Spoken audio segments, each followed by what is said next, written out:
বিশ্বনবী একবার ছাগলের রান খাচ্ছিলেন, খেতে খেতে বিশ্বনবী বলেন, আনা সাইয়্যিদুন নাসি ইয়াউমাল কিয়ামা, আমি কিয়ামতের দিন সর্বশ্রেষ্ঠ হব, মানুষের মধ্যে সর্বশ্রেষ্ঠ সেরা আমি বিশ্বনবী। আলহামদুলিল্লাহ পড়েন।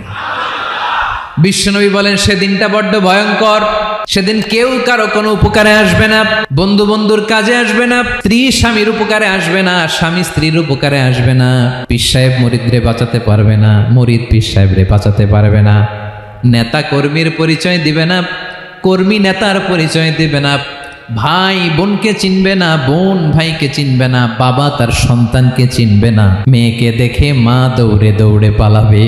বড্ড ভয়ঙ্কর দিন। বিশ্বনবী বলবেন, জমিনটা এখনকার মতো থাকবে না, পুরো জমিনটা সমান হয়ে যাবে ফ্ল্যাট। এখন তো গোল, তখন ফ্ল্যাট। সবাই এক জমিনের উপরে দাঁড়াবে, সূর্যটা মাথার কাছে চলে আসবে, সূর্যের গরমে মানুষের মাথার মগজ গলে গলে কানের ছিদ্র নাকের ছিদ্র দিয়ে বেয়ে বেয়ে পড়বে, সবাই হয়রান পেরেশান ক্লান্ত শ্রান্ত। মানুষগুলো বলবে বাঁচার কোনো উপায় নাই।